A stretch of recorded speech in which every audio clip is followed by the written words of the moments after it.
Si Iruma ay isang hindi mapalad na bata na ibinente sa isang makapangyarihang demonyo na nag-enroll sa kanya sa isang paaralan ng mga halimaw. Doon, tumanggap siya ng mahika para sa kanyang proteksyon. Pero nang makita niyang lahat ng mga halimaw na babae ay may mga kahangahangang katawan, ginamit niya ang kanyang kapangyarihan para talunin ang bawat demonyo na kanyang nakakasalubong at ipakita sa kanila na humingi ng higit pa. Sa unang pagpupulong ni Iruma, ipinakilala si Sullivan bilang susunod na Panginoon ng mga demonyo at nagbigay siya ng nakakatawang talumpati na nagbigay ng kahihiyan kay Iruma. Matapos nito, tinawag ang kinatawan ng mga bagong estudyante na si Asmodeus sa entablado at ang kanyang hitsura ay sapat na upang gawing sabik ang lahat ng mga babae sa silid. Gayunpaman, tinawag ng mga tagapagbalita si Iruma para bigyang salita sa kanyang lugar at nang siya ay umakyat sa entablado, nakatayo siya roon na walang kaalaman hanggang sa lihim na ibinigay sa kanya ni Sullivan ang isang piraso ng papel na may mga kakaibang incantation.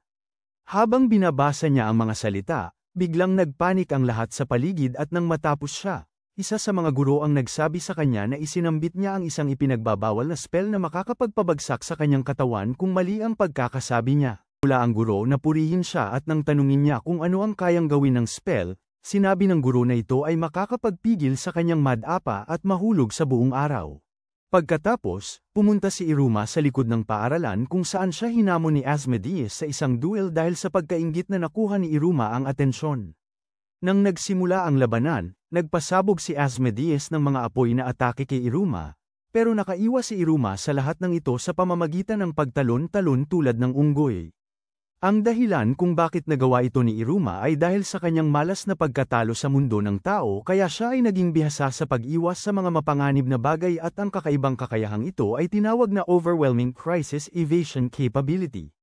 Nang nagsimula ng manlay ang mga estudyante sa madla kay Asmodeus, sobrang nagalit siya kaya siya ay umatake. Sa Iruma na may apoy na espada at nagawa ni Iruma na ipagtanggol ang kanyang atake, na naging sanhi upang siya ay mahulog patungo sa isang estudyante sa paraang halos mag-init siya. Gayunpaman, nagawa ni Iruma na pigilan siya sa pamamagitan ng pagtatapos nito gamit ang isang German suplex at ito ang nagpagaling kay Iruma na pinakapopular na estudyante. Pagkalipas ng ilang sandali, sinusubukan ni Iruma na alamin kung paano ayusin ang kanyang sitwasyon nang biglang dumaan si Asmodeus at lumuhad habang humihingi na maging personal na tagapaglingkod ni Iruma. Kinabukasan, ang guro ng unang taon na si Kyle Igo ay nagbihis sa harap ng salamin at nagsalita tungkol sa kung paano siya determinado na ipagpagod si Iruma sa panahon ng pag-imbita ng pamilyar. Ritual na nakatakdang gawin nila sa araw na yon. Samantala, si Iruma ay may panaginip kung saan ang kanyang mga magulang ay pinapagawa siya ng iba't ibang gawain at nang sabihin nilang ibebenta siya sa demonyong si Sullivan. Nagulat siya ng sobra kaya nagising siya sa totoong mundo. Pagkakataon lang, nagpakita si Sullivan sa kanyang kwarto at nagsimula siyang magpatawa sa paraang tinanggap na ni Iruma ang kanyang kapalaran na ngayon siya ay buhay bilang apo ng isang matandang baliw. Sa agahan, binigyan ni Sullivan si Iruma ng pahintulot na kumain ng maraming gusto niya at sa simula ay nag-atubili si Iruma na gawin ito nang makita ang kakaibang itsura ng pagkain ng demonyo, pero sinubukan niya ito at nagulat sa sarap nito. Gumugol si Iruma ng susunod na ilang minuto na tinatangkilik ang pagkain na parang 5 bituin sa mesa at sa huli, binigyan siya ng opera ng espesyal na tsaa para uminom. Habang iniinom ito, binanggit ni Sullivan na ito ang unang araw ng klase, na nagdulot sa kanya na magbuhos ng buong tsaa mula sa kanyang bibig at nagpanak siya sa katotohanan na ituturing siya ng mga demonyo na parang pabo tuwing Thanksgiving kung malaman nilang tao siya. Sinabi ni Iruma na gusto niyang makipag-usap kay Sullivan tungkol sa ilang bagay sa paaralan, pero pinutol siya ng matandang payaso sa pamamagitan ng pagpapakita ng lahat ng mga gamit sa paaralan na nakuha niya bilang pagdiriwang sa pagsisimula ni Iruma. Paaralan. Ipinakita ni Sullivan kay Iruma ang hanky na ginawa niya na may espesyal na berda at nagulat si Iruma nang makita niyang nakabandage ang kanyang mga kamay dahil sa mga sugat na natamo niya habang ginagawa ito. Ipinakita ng matandang weirdong tao kay Iruma ang demon alarm clock na nakuha niya bago tanungin si Iruma kung ano ang gusto niyang pag-usapan, at muling ipinakita ni Iruma na siya ay madaling mauto sa pamamagitan ng pagsasabi na gusto niyang pumasok sa paaralan. Pagkatapos, umalis si Iruma papuntang paaralan at sinubukan ni Sullivan na gumawa ng TikTok video ng kanyang paglalakbay sa paaralan ngunit binalik siya ni opera sa loob. Sa Demon School, napansin ng presidente ng Student Council na si Amori ang mga kasapi ng council na naglalaro. Nawala, kaya sumigaw siya sa kanila hanggang sa sila'y maging masigla muli at nagsimulang bumati sa bawat estudyanteng dumaan na parang mga robot. Nang makita ito ni Iruma, nagpasya siyang subukan niyang hindi mapansin, pero agad na nawasak ang ideyang yun nang biglang lumitaw si Asmodeus at lumuhad habang sinasabing hinihintay siya ng 6 na oras. Nang ialok niyang buhati ng bag ni Iruma, sinabi ni Iruma na hindi na kailangan at ang mga estudyante sa paligid ay nagulat sa katotohanan na nagkaroon ng alalay ang pinuno ng klase mula sa mahihina. Habang naglalakad papunta sa klase, sinabi ni Asmodeus kay Iruma na nasa parehong grupo sila. Bago ipaliwanag na ang 163 bagong estudyante sa paaralan ay hinati sa ilang grupo para maghanda sa mga klase dahil hindi sila lahat makakapag-aral ng sabay-sabay. Nauna niyang binanggit ang katotohanang nagkakaroon sila ng mga pamilyar na ritual ng pag-summon sa araw na iyon at ipinaliwanag na ito ay isang tradisyon sa Bubbles na ang bawat bagong estudyante ay dapat mag-summon ng isang mahika na hayop na magiging kanilang nasasakupan. Idinagdag niya na ang ranggo ng mga estudyante ay matutukoy ng mahika na hayop na kanilang nasamon at ang pag-akyat sa mga ranggong yun ay nagdadala sa tagumpay sa akademya sa Bubbles. Habang siya ay nagpapaliwanag, nagtataka si Iruma kung kumakain ba ng tao ang mga pamilyar. Nang dumating sila sa bulwagan, ipinaliwanag ni Asmodeus kay Iruma na ang kanilang ranggo ang magtatakda kung anong klase ang mapapasukan nila, at ang batang babae na iniligtas ni Iruma noong kanilang duelo ay sinubukang lumapit sa kanya bago ang dramatikong pagpasok ni Caligo. Ipinakilala ni Caligo ang kanyang sarili bilang kanilang tagapayo at siya ring namahala sa ritual ng pagtawag bago siya lumapit kay Iruma at ibinunyag ang kanyang intensyon na alisin siya sa lahat ng gulo na kanyang dinala noong unang araw. Pagkatapos ay binalaan ni Caligo ang mga estudyante na agad niyang aalisin ang sinumang mabibigo at habang nanginginig si Iruma sa takot, nagsimula ang mga babae sa klase na humanga sa kanilang sadistikong guro. Siya ay nagpatugtog ng isang video na nagpapaliwanag ng mga hakbang na kailangan nilang sundin upang tawagin ang kanilang mga pamilyar at sinira ito bago matapos ang aral. Nang may estudyante na nagtanong, agad siyang pinatigil ito at ipinahayag na ang pamilyar na sumusuway sa kanyang Panginoon ay magiging biktima ng pinakamasaker na parusa. Sa ritual, inutusan ni Caligo na magbenteng sa maayos na paraan at nag-alok si Asmodeus na atakihin siya dahil sa lahat ng galit na ipinapakita niya kay Iruma. Ngunit agad na tinanggihan ni Iruma siya. Matapos ang ilang sandali, maraming estudyante ang tumawag sa kanilang mga pamilyar at nang isinasagawa ni Asmodeus ang ritual, lahat ay nanood sa pagkabigla habang isang nakakatakot na nilalang na parang dragon na tinatawag na Gorgon Snake ang lumabas bilang pamilyar niya. Hindi nagulat si Caligo dito dahil alam niyang puno ng makapangyarihan ang lahi ni Asmodeus at nagtataka siya kung paano natalo si Asmodeus kay Iruma nang nandyan siya sa antas ng kapangyarihan na yun. Nang dumating ang turno ni Iruma na mag-summon ng pamilyar, ang mga estudyante ay nanood na puno ng inaasahan at napagtanto ni Iruma na sa wakas ay magiging malaya na siya mula sa mundo ng mga demonyo kung siya ay ma-expel matapos mabaigo sa ritual. Nainis si Caligo sa katotohanang mukhang may tiwala si Iruma dahil ito ay nagpaalala siya ni Sullivan na kinamumuhian niya dahil sa paggawa ng katatawanan sa kanya sa maraming pagkakataon. Ngunit, nang isagawa ni Iruma ang ritual, ang kanyang dugo ng tao ay nakasalamuha ang dugo ni Caligo at siya ay naimprente sa papel ng pagtawag, na nagdulot kay Caligo na tawagin bilang kanyang pamilyar. Lahat ay hindi makapaniwala sa kanilang mga mata at nang maipit si Caligo sa gitna ng bilog ng mahika, sinubukan ni Iruma na tulungan siya ngunit natulak ang kanyang ibabang bahagi sa bilog ng pagtawag, na nagdulot sa kanyang pag-transform sa isang kakaibang ibon na ngayoy pamilyar ni Iruma. Nang malaman ni Caligo ang nangyari, siya ay agad na nawala ng malay dahil sa kahihiyan at lahat ng estudyante sa silid ay nagsimula ng mangbulong kay Iruma dahil sa ginawa niyang hindi pa nagagawa dati. Pinuri siya ni Caligo sa pagkakuha ng kanyang paghihiganti sa masungit na guro sa isang nakakahiya na paraan pero sinabi ni Iruma na aksidente lang ito at sinubukan ni Caligo na takutin si Iruma para bawiin ang kontrata pero agad siyang naitaboy ng kidlat dahil sa batas na nagbabawal sa mga paborito na sumuway sa kanilang mga amo. Nang sinabi ni na Iruma at Caligo kay Sullivan ang kanilang sitwasyon, sinabi niya na magkasama sila ng 1 taon at ang pagsubok na bawiin ito bago yun ay magdudulot ng kamatayan para sa kanilang dalawa. Nang marinig ito, si Caligo ay muli na namatay sa kahihiyan at pagkatapos, siya ay naging bedridden. Para sa natitirang bahagi ng araw habang si Iruma ay nagkakaroon ng higit pang popularidad sa paaralan dahil siya ang unang demonyo na nagtawag ng isa pang demonyo bilang pamilyar. Nang naglakad si Iruma at Asmodeus papuntang paaralan kinabukasan, lahat ng estudyante ay tumingin kay Iruma na parang siya si Kendrick Lamar at nakarating sila sa isang lugar kung saan tinakat ni Asmodeus ang ilang estudyante gamit ang kanyang pamilyar para lang makagawa ng daan para kay Iruma. Bigla, isang kakaibang batang babae na nagngangalang Clara ang lumipad mula sa isa sa mga silid at nang sinubukan ni Iruma na makipag-usap sa kanya, pinigilan siya ni Asmodeus. Bigla siyang nagsimulang mangulit kay Iruma ng mga tanong, na iniiwan siyang walang masabi habang siya ay nagtatanong. Bumalik para maglaro sa ilang mga kaong inayos niya sa lugar. Habang inaalog niya ang mga kahon, sinabi ni Asmodeus kay Iruma na si Clara ay kilala bilang isang weird na mahirap kasama para sa sinumang naging malapit sa kanya, kaya naman walang gustong lumapit sa kanya sa paaralan. Nang mga sandaling yon, may isa sa mga guro na dumating at itinali silang tatlo at itinataas sila palabas kasama ang kanilang mga lunchbox. Sa bakuran ng paaralan, naglabas si Clara ng maraming kakaibang kagamitan at tinanong sina Iruma at Asmodeus kung gusto nilang maglaro dito.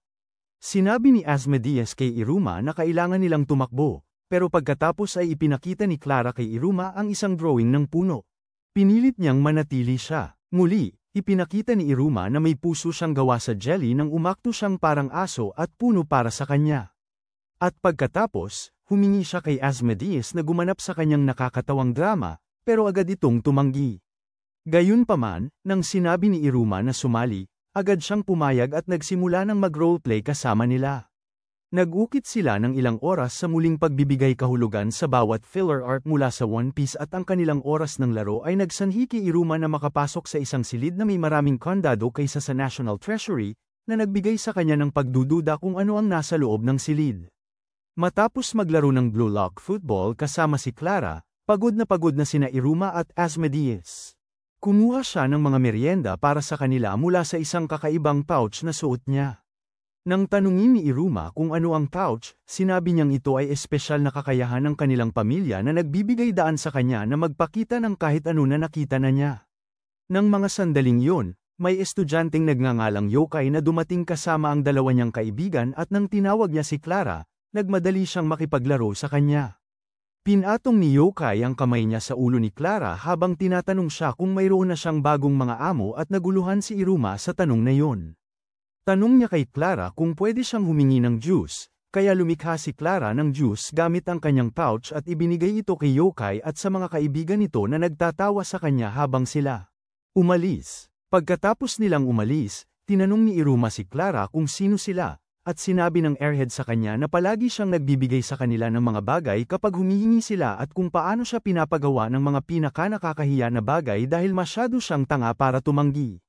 Sinabi niya ring sila ni Asmodeus ang unang mga tao na talagang nakipaglaro sa kanya at humiling na makipaglaro ulit si Iruma minsan. Agad na pumayag si Iruma, pero nang suhestyonan niya na mag-roleplay ulit sila, sinabi ni Iruma na sapat na ang pagpapalipas ng oras para sa araw na iyon. Sa susunod na umaga sa paaralan, nag-summon si Clara ng isa pang batch ng mga kakaibang bagay mula sa kanyang pouch sa panahon ng oras ng laro at pagkatapos maglaro. Kasama nina Iruma at Asmodeus saglit, nagbigay siya sa kanila ng ilang merienda na nilikha mula sa kanyang pouch. Makalipas ang ilang sandali, naglalakad si Clara sa pasilyo nang marinig niyang nagsasalita si Yokai at ang kanyang mga kaibigan tungkol sa kung gaano siya kabede-believe at kung paano siya iiwan ni Iruma kapag sawa na ito sa kanya.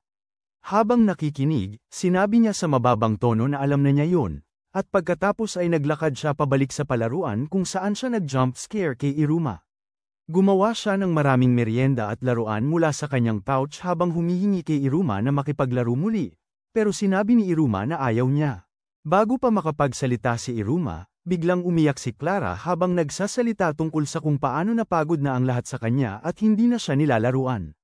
Sinubukan ni Iruma na ipaliwanag, pero ayaw niyang makinig habang patuloy siyang nagsasalita tungkol sa kung gaano siya katanga na kailangan niyang bigyan ng mga bagay ang mga tao para lang makipaglaro sa kanya.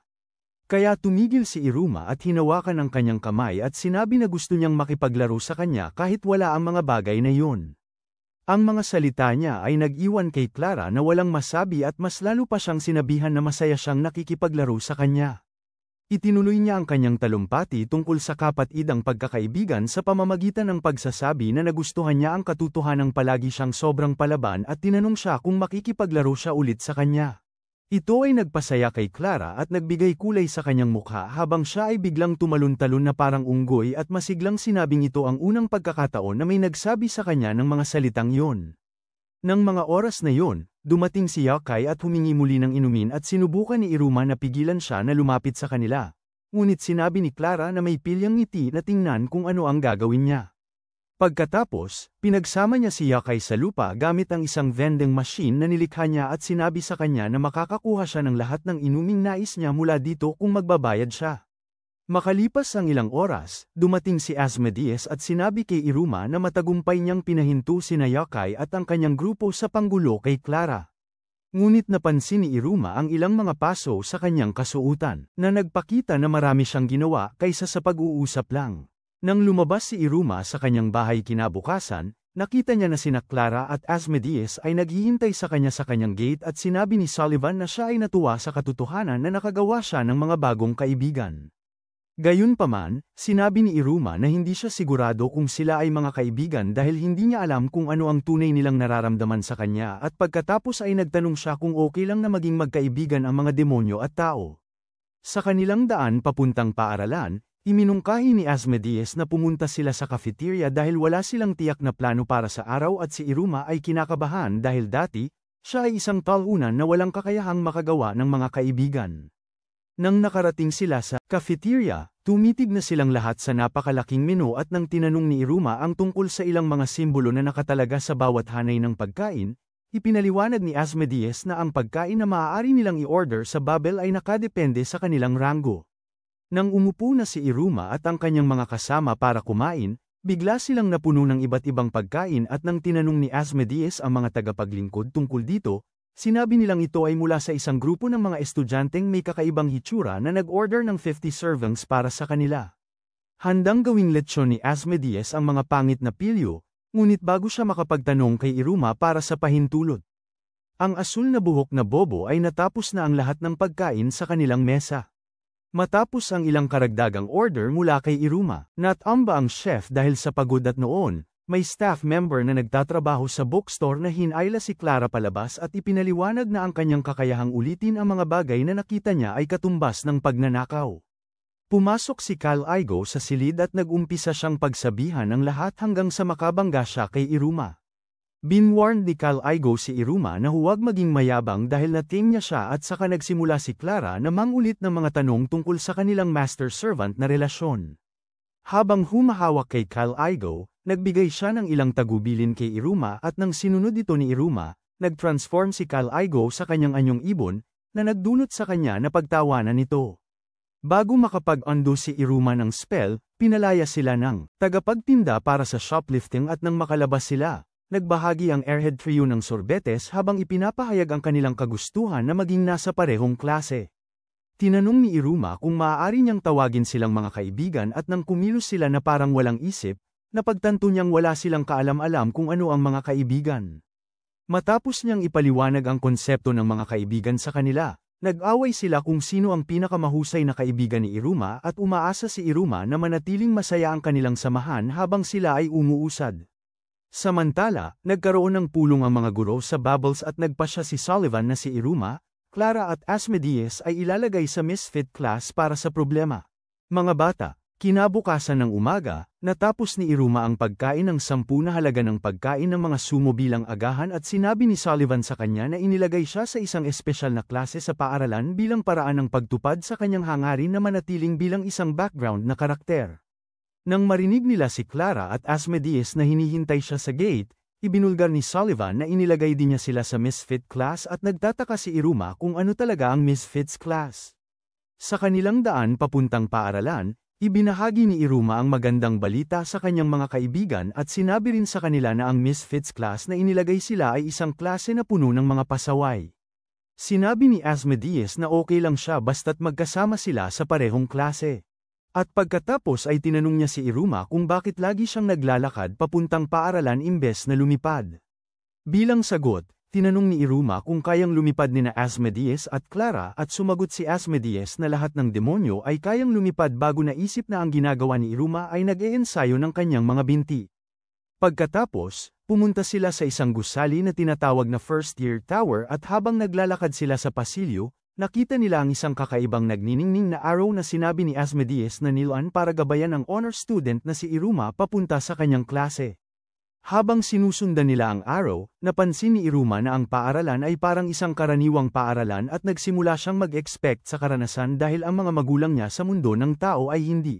Nag-abala na ipadala siya sa isang paaralan. Ang palaso ay nagdala sa kanila sa labas ng gusali at sa isang ilalim ng lupa na yungib na may maraming amoy na fans ng Boruto na nakabalot sa mga trash bag sa tabi ng hagdang bato. Sa wakas, nakarating sila sa isang pinto na may maraming babalang tanda at nang binuksan ni Iruma ito, isang kawan ng mapanganib na mga bitag ang nagsimula ng magbabalik ng mga armas sa kanya. Nakaiwas si Iruma sa lahat ng mga atake dahil sa kanyang labis na kakayahan sa pag-iwas sa krisis at ito ay nagpalakas ng papuri ng lahat ng mag-aaral sa klase sa kanya. Nang ang ilan sa kanila ay nagsimulang pag-usapan ng kanilang kita sa pagsusugal, tinanong ni Asmodeus kung ano ang kanilang ginagawa at ipinaliwanag nila na naglagay sila ng taya sa kung ilang armas ang tatama kay Iruma. Sabi niya na siya ang unang estudyante na nakaiwas sa lahat ng ito at pagkatapos ay binanggit na may isang estudyante na nakakuha ng lahat ng armas. Sa sandaling yun, nagpakita ang tinutukoy na manghuhuli ng armas at ipinakilala ang sarili bilang sabnak bago sinabi na ang kanyang katawan na parang kay Dwayne Johnson ay ginagawang perpekto para maging Demon King. Sinabi niya na magiging isang Yod siya bago maging Demon King at nang tinanong ni Iruma kung ano ang Yod, ipinahayag niya na ito ang pinakamalakas na rang ng demonyo. Nagpatuloy siya sa matapang na pagyayabang kung paano siya magiging Demon King at nabasag ang isang espada habang sinasabi na kinamumuhian niya ang sinumang may ranggo na mas mataas sa kanya. Isang estudyante ay pagkatapos, ipinakilala na siya ay ipinadala sa Misfits class dahil hinamon niya ang guro sa isang labanan at ipinaliwanag na akala niya ang paghamon sa guro ay ang pinakamahusay na paraan para umangat sa ranggo. Tinukoy ni Sabnak na hindi alam ni Iruma kung ano ang Yod habang pinagtatanong ang kanyang pagkatao bilang isang demonyo ngunit sinabi ni Asmodeus na itigil na ito. Upang patunayan ang kanyang superioridad, binanggit ni Sabnak na si Asmodeus ay tumawag ng isang Gorgon na ahas bilang isang pamilyar at ipinahayag na siya ay tumawag ng isang nilalang na tinatawag na Kelby na isang mas malaking nilalang na dragon. Sinabi niya na si Asmodeus ay hindi na karapat-dapat na maging kanyang katunggali dahil naging alipin na siya ni Iruma ngunit tinutulan ni Asmodeus na siya ay kaibigan ni Iruma at hindi ang kanyang alipin. Lahat sa klase ay nagtatanong kung ano ang kaibigan, kaya bilang isang tunay na cringe lord, ipinaliwanag ni Asmodeus ang konsepto ng pagkakaibigan sa kanila sa isang dramatikong paraan. Dumating si Cal Igo sa kanyang karaniwang masungit na mood at pinahinto ang lahat ng mga bitag gamit ang mahika habang sinasabi sa kanila na manahimik. Nang tinanong ni Clara kung siya ang kanilang guro, sinabi ni Cal Igo na naitalaga siya doon dahil si Iruma at ang mga kaibigan niya ay hindi sinasadya siyang inakusahan ng shoplifting noong nakaraang araw. Gumawa siya ng roll call at sinabi sa lahat na lumabas ng klase para matukoy ang kanilang mga ranggo. Habang nandoon sila sa labas, inihayag niya na ang kanilang unang aralin ay karera. Sa bandila sa dulo ng lambak at ipinaliwanag na ang kanilang ranggo ay matutukoy sa pamilyar na pagsusulit na kasama ng karera. Pagkatapos ay nag-turn on siya ng screen na nagbigay ng paliwanag tungkol sa kurso sa kanila at napansin ni Asmodeus na ang daan na kilala bilang Cutthroat Valley ay mas maikli ngunit mas mapanganib kaysa sa iba. Sinira ni Cal Igo ang screen at determinado si Sabnak na sundan ang Cutthroat Valley. Ngunit sinabi ni Cal Igo na ang tanging katanggap-tanggap na kurso para sa kanila ay Warbling Valley. Nang nagtanong si Sabnak kung bakit, sinabi niya na ito ay dahil ang tagapangalaga ng Cutthroat Valley ay nagiging mainit ang ulo kamakailan. Tinanong ni Iruma kung ano ang nangyari sa tagapangalaga ng Cutthroat Valley at ipinaliwanag ni Cal Igo na ito ay isang napakalaking mahiwagang nil creature na namuno sa lambak bago niya sinabi na hindi niya maaasahan ang kaligtasan ng sinumang susunod sa daang yon. Nang nagsimula ang karera, lahat ng estudyante ay lumipad gamit ang kanilang mga pakpak, iniwan si Iruma sa alikabok, at muli ay pinatunayan ni Cal Igo na siya ang isang pinakamahusay na mapaghimagsik sa pagtulak kay Iruma na walang mga pakpak mula sa bangin. Pagkatapos, pinanood niya sila sa isang screen at nang makita niyang sinubukan ni Kamui na manligaw kay Elizabeth ng hindi matagumpay, lumipat siya sa susunod na feed, nakita niya si Jazz, Goman, at Schneider na napaligiran ng mga ibon matapos subukan na nakawin ang kanilang mga itlog. Nang lumipat siya sa susunod na feed, nakita niya si Asmodeus. Nagmamadali sa kurso at ginamit ang kanyang Gorgon na ahas para i-roast ang maraming nakamamatay na halaman na umatake sa kanya. Nang mga sandaling yun, napansin ni Asmodeus na si Clara ay nasa kanyang likod at siya ay nagulat nang makita si Sabnak na lumilipad patungo sa Cutthroat Valley. Lumipad si Sabnak sa mga nakamamatay na hangin ng Cutthroat Valley na nakatuon sa pagpatay sa tagapangalaga ng lambak at maging Demon Lord at si Cal Igo, na nanonood sa likod ng screen, ay nagdesisyon na siya ay isang patay na tao. Sinubukan ni Cal Igo na hanapin si Iruma sa monitor, ngunit hindi niya ito mahanap dahil si Iruma ay dinadala ng isang uwak sa mas mababang bahagi ng lambak. Tinatanggap ni Iruma ang kanyang kapalaran na maging pagkain ng uwak at biglang itinapon siya ng uwak sa hangin bago ito umalis. Samantala, sinagip ni Asmodeus si Clara mula sa ilang mapanganib na halaman at nagsimula ng magtanong kung nasaan si Iruma.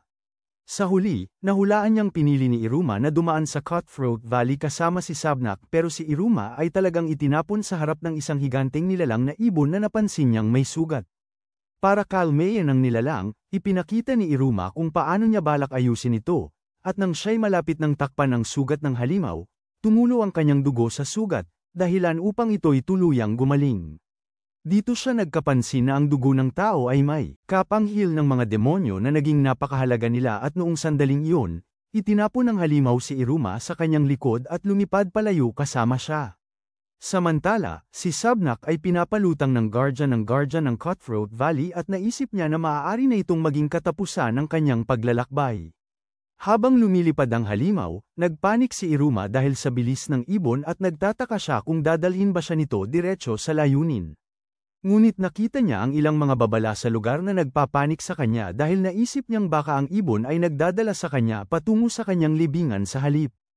Samantala, pinagsasampal ng guardian ng Cutthroat Valley si Sabnak ng sobrang lakas na nagsimula siyang bumitaw sa kanyang pangarap na maging Demon King ngunit pinaganya niya ang kanyang kakayahan sa dugong lahi, weapon creation, sa pamamagitan ng pagkagat sa gintong plaka sa kwintas na suot niya at ito ay nagdala ng isang malaking gintong palakol na ginamit niya sa pag-atake sa halimaw. Nang bata pa si Sabnak, nakakita siya ng isang Demon Scroll at sinabi sa kanya ng kanyang nakatatandang kapatid na ito ang kanyang tadhana na maging Demon King. Naalala din ni Sabnak ang kanyang pangako sa kanyang may sakit na nakababatang kapatid na magiging Demon King siya kahit ano paman at ito ang nagbigay ng motibasyon na kailangan niya upang putulin ang halimaw sa ulo. Sinabi niya pagkatapos na ang dahilan kung bakit nais niyang maging, hindi dahil sa anumang ipinangako niya sa kanyang mga kapatid kundi dahil ito ang pinakamalupit na bagay sa mundo.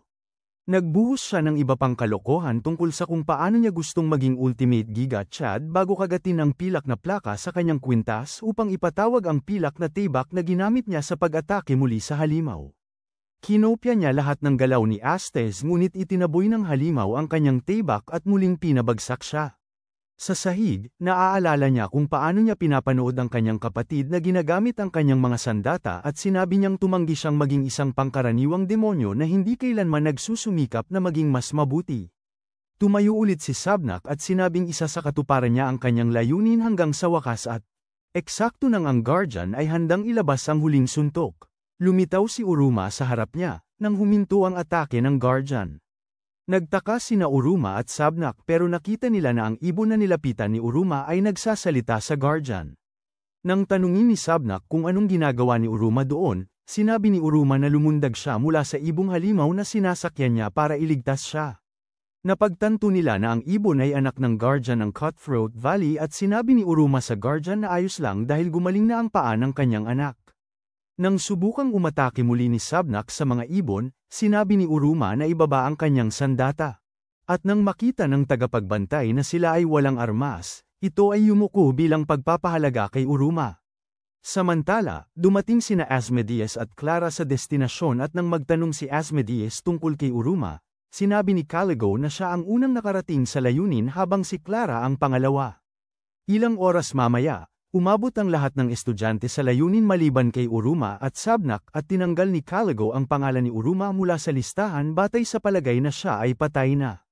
Gusto sanang simulan ni Caligo ang pag-anunsyo ng mga ranggo pero pinigilan siya ni Asmodeus sa pamamagitan ng pagpapaalala na hindi pa dumating si Uruma. Sumagot si Caligo na ang mga taong hindi nagbalik ay abandonado na at noong sandaling iyon. Nakita nila ang tagapagbantay ng Cutthroat Valley na papalapit sa kanila. Sinabi ni Caligo na umatras habang nilabanan niya ito gamit ang mahika pero nakita nila si Uruma na nakasakay dito kasama niya at ito ay nag-iwan ng lahat na walang imik. Matapos umalis ang tagapagbantay, ipinadala ni Caligo si Uruma at Sabnak para magmuni-muni at pagkatapos ay tinawag niya ang isang bagay na tinatawag na rank owl na nagmamasid sa bawat galaw nila. Sinabi niya sa mga estudyante na ilagay ang kanilang kamay sa tiyan nito para kumuha ng tinatawag na rankang badge bago sinabi na si Uruma at Sabnak na huli ay magiging huli sa pagpili ng kanilang mga badge. Nagsimula ng magalit si Sabnak sa parusa na ibinigay sa kanya, kaya't pinakalma siya ni Uruma sa pamamagitan ng paalala na hindi sila makakapag-aral kung lumala ang sitwasyon. Binanggit ni Sabnak na hindi niya kaya mag-isa at nagpasalamat kay Uruma sa tulong bago humingi ng tawad sa kanyang pagiging bastos kanina. Pagkatapos, sinabi niyang si Uruma ang kanyang karibal sa trono ng Demon Lord simula araw na yun at ininterrupt ni Caligo ang kanilang usapan sa pagsasabi sa kanila na pumunta sa likod ng pila. Nang pumili si Asmodeus ng kanyang badge, lahat ng estudyante sa lugar ay nagulat nang makita na nasa mid-class rank siya na tinatawag na Dalit, isang ranggo na hindi pa naabot ng marami sa kanilang mga nakatatanda. Kinuha rin ng ibang estudyante ang kanilang mga badge. At nang makita ni Asmodeus na si Clara ay nasa ranggo na nasa ilalim ng kanya na tinatawag na Gimel, nagsimula siyang magtanong kung paano siya nakarating sa ganitong ranggo, kaya't ipinaliwanag ni Caligo na ang swerte ay isa ring kakayahan. Nang kunin ni Sabnak ang kanyang badge, lahat ay nagulat na nasa pangalawang pinakamababa siyang ranggo na tinatawag na Bet at hinulaan nilang ito ay dahil siya ang huli sa karera na katatapos lang nila. Gayunpaman, hindi na bahala si Sabnak sa mababang ranggong ito dahil itinuturing niya itong gasolina para sa kanyang pangarap na umakyat sa ranggo at maging Demon King. Si Uruma ang huling nakarating sa ranggo ng Owl at lahat ay nanood na may pananabik. Habang kinuha ni Uruma ang kanyang ranggo, sinimulan ni Caligo na sabihin kina Lyde at Jazz na walang paraan na maimpluwensyahan ni Uruma ang ranggo na Quago dahil ito ay seryoso at totoo. Sa kasagsagan ng kanyang pahayag na ang Quago ay hindi umuungal sa loob ng mahigit isang siglo, sumigaw ang Quago ng mas malakas pa kaysa sa isang karakter sa Dragon Ball at lumipad palayo, iniiwan si Uruma ng walang badge. Napansin ng mga estudyante na may singsing sa kamay ni Uruma na naglalabas ng nakababahalang aura at nang makita ito ni Sabnak, naalala niya ang sinabi ng kanyang kapatid na ang susunod na hari ng mga demonyo ay bababa mula sa ibang lupa at magkakaroon ng gintong singsing ni Solomon sa kanyang kanang-kanan. Sinubukan ni Uruma na tanggalin ang singsing pero hindi ito matanggal at nang humingi siya ng tulong sa kanyang mga kaklase, lahat sila ay tumalon palayo bago niya napansin na may isang anino na halimaw na nakalabas mula sa singsing. Ang halimaw ng anino ay umuungol na napakalakas na lahat sa paaralan ay humawak sa kanilang mga tainga at nang mapansin ni Lyde na hindi naapektuhan si Uruma sa ungol, sinabi niyang itigil ang halimaw. Sinubukan ni Uruma na pairan ito at sinuportahan siya ni Clara sa pamamagitan ng pagkanta ng lullaby na nagustuhan ng halimaw. Nang sinubukan ni Sabnak na pigilin ito, nalupig siya sa isang haplos at sinubukan ni Asmodeus na tumulong pero naubos ang kanyang mahika sa parehong paraan. Nang sinubukan ni Caligo na mas mapansin ito, nakita niya ang isang bisyon kung saan napunit ang kanyang kamay at naisip niya na ang halimaw ay nagbabantang muli sa kanya, kaya nagpasya siyang kailangang solusyonan ang halimaw agad. Gayunpaman, bago niya mapigilan ang halimaw, biglang humarap si Sullivan sa pamamagitan ng pagpigil sa kanya at madali niyang pinabalik ang aninong halimaw sa singsing bago ipakita na ang singsing ni Uruma ay tinatawag na gluttonous feeder ring. Sinabi niyang maaari nitong itago ang mga kapangyarihan ng gumagamit, idinagdag na kakainin nito ang kapangyarihan ng sinuman kapag ito ay nauubos. Ipinahayag din niyang hindi maaalis ang singsing anuman ang mangyari bago bumulong kay Armana. Nangyari ito dahil siya ay tao. Maraming taon ang lumipas, natuwa si Uruma nang makita niyang siya ay binigyan ng pinakamababang ranggo, Aleph, pero naiinis si Asmodeus dahil alam niyang nakuha lang niya ang mababang ranggong yun dahil hindi ito nasukat ng maayos. Hindi naglaon, tiningnan ni Amori ang mga pahayagan tungkol sa mga kamakailang pakikipagsapalaran ng Misfits class at siya ay partikular na naiintriga kay Uruma. Samantala, sumakay si Sullivan sa isang karawahe at masaya siya sa katotohanang nakuha na niya ang custom na karawahe na in-order upang dalhin si Uruma papunta at pabalik mula sa paaralan. Umaawit siya ng masaya habang nagmamadali sa mga kalye at naiinis si Uruma sa katotohanang siya ay napansin sa kanyang daan. Sa paaralan, nang tinanong niya si Uruma kung paano ang biyahe patungong paaralan, sinabi ni Uruma na okay lang, pero nang mapansin niya ang singsing sa kanyang daliri, naisip niyang sapat ang mahika mula kay Sullivan para mapanatiling ligtas ang halimaw sa loob ng ilang panahon. Nang makita ni Uruma ang maraming demonyo na nag-uusap kung gaano nila gustong kumain ng mga tao, nakapagpasya siyang manatiling hindi kapansin-pansin, pero nang dumating sila sa paaralan, nag-roll out ng pulang carpet si Opera habang inihahayag ang pagdating ni Uruma. Nang sandaling yun, dumating si Asmodeus at sinimulang salingin si Uruma tulad ng dati hanggang sa mabangga siya sa mukha ng isang rolled carpet na may nakaksuo si Clara. Nang nagsimula ng mag-away sina Asmodeus at Clara, ibinigay ni Sullivan kay Uruma ang kanyang bag pati na rin ang telepono na nakuha niya upang makontak siya ni Uruma.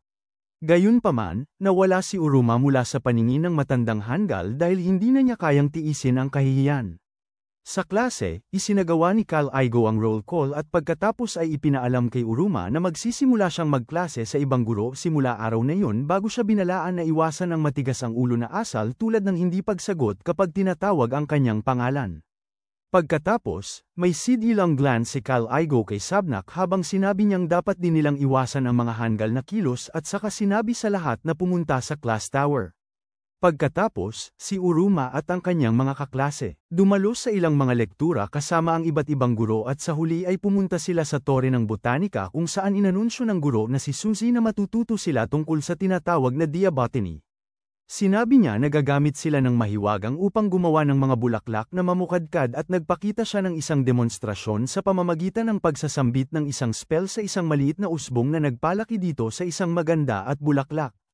Pagkatapos, ipinaliwanag niya na maaari nilang gamitin ang bulaklak na yun upang bigyang hugis ang kanilang mahiwagang at sinabi sa lahat na simulan ang eksperimento.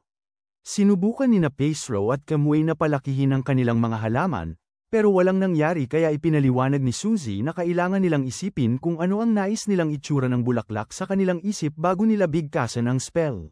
Alam ni Uruma na hindi siya makakagawa ng bulaklak dahil wala siyang magic, pero nagpasya siyang seryosohin ang aralin para hindi siya mapansin. Napansin ni Uruma ang ilang mga bobo sa lugar na nakatingin sa kanya at sinabi ni Asmodeus na mga upperclassmen sila na pumunta para tingnan sila dahil naanunsyo na ang kanilang mga ranggo. Napansin din nila ang ilang miyembro ng student council sa lugar at nagsimula silang magtanong kung ano sila bago ang mayabang na tanga na si Sabnok ay matapang na naghayag na naroon sila para tingnan siya dahil siya ay magiging susunod na Demon Lord. Pagkatapos ay ginamit ni Sabnok ang spell sa halaman at nakagawa ito ng munting halimaw na bulaklak na nagsimulang kumain sa paso ng bulaklak at si Suzy ay nagbigay HEM-AB+ para sa kanyang mga pagsisikap. Gayunpaman, tinawag ni Asmodeus ang lahat ng kanilang atensyon sa nag-aalab na bulaklak na kanyang ginawa at binigyan siya ni Suzy ng plus, na nagdulot sa kanya na magyabang tungkol sa kanyang kakayahan sa apoy kumpara kay Attaché. Binuhusan siya ni Sabnok ng kaunting tubig sa kanyang bulaklak at bilang tugon, nagpasabog ng apoy si Asmodeus sa kanya. Nang umiwas si Sabnok sa atake, nag-umpisang magtagisan ang dalawa hanggang lumikha si Suzy ng malalaking mahika na ugat na humawak sa kanilang dalawa habang sinasabi sa kanila na itabi na ang kanilang walang kwentang laban pagkatapos ng klase. Sa kanya sinabi na ito ay, oras na tingnan ang ibang mga bulaklak at lumikha si Jazz ng bulaklak na may maraming kayamanan. Nagdisenyo si Kamui ng bulaklak na sobrang cultured na napapalibutan ito ng mga pixel. Nakatulong si Goemon na gumawa ng bersyon ng bulaklak ng huling airbender. Lumikha si Kaori ng magandang asul na bulaklak, habang ang bulaklak ni Picaro ay naging isang malaking foam cloud na kanyang natulugan. Na-impress si Uruma sa lahat ng kanilang mga likha, pero nang tiningnan niya ang bulaklak ni Clara, napansin niyang mas deformed ito kaysa sa mga sumpa ni Mejito at nagsimula ang lahat na magbonding tungkol sa kung gaano ito kapangit. Naisip ni Uruma ang isang mainit na puno ng cherry blossom habang inapply niya ang kanyang magic sa ang halaman at kahit na hindi siya umaasa ng anuman, biglang nag-activate ang kanyang singsing, na nagdulot sa halaman na maglabas ng asul na liwanag na sumaklaw sa buong silid. Nang tawagan ni Uruma si Sullivan upang tanungin siya tungkol dito, sinabi ni Sullivan na maaari na ngayong gumamit ng mahika si Uruma, dahil sa mahikang dati nang naimbak sa singsing, ngunit binalaan siya ni Sullivan na huwag itong gamitin dahil hindi pa niya naayos ang output. Noon, ang halaman ay lumaki at naging malaking puno na sinira ang bubong ng gusali at nang tumingin si Sullivan sa labas ng bintana, nakita niya ang isang higanteng puno ng cherry blossom na sumaklaw sa lugar. Isa sa mga miyembro ng Student Council ay pumunta upang iulat ang isyu kay Amory at sinabi ni Amory sa kanya na ang cherry, ang puno ng bulaklak ay umiiral lamang sa mundong tao bago ipakita ang kanyang intensyon na makipag-usap ng seryoso kay Uruma. Ilang oras ang lumipas, inalis ni Amory ang isang grupo ng mga pangit na delinquent na nagdudulot ng kaguluhan sa pasilyo ng paaralan at habang siya ay umalis, nagsimula ang kanyang mga kasamahan na pag-usapan kung paano nila iniisip na ang mga tao ay isang pamahiin lamang, pero alam ni Amory na umiiral ang mga tao. Sa katunayan, mayroon siyang teorya na si Uruma ay isang tao at nang bumalik siya sa kanyang opisina, binuksan niya ang isang lihim na daan na may ilang ipinagbabawal na teksto na may mga record ng mga nangyayari sa mundong tao. Nang buksan niya ang isa sa mga libro, nakita niya na ito ay isang nakakahiya na rom-com manga na pinangalanang Unang Pag-ibig. Mga alaala at agad siyang nag-fangirl dito. Napagtanto niyang umiibig ang mga pangunahing tauhan at hindi niya mapigilan ang sarili na basahin pa ito. Matapos basahin ang manga sa loob ng ilang oras, tumakbo siya palabas ng silid ng Student Council.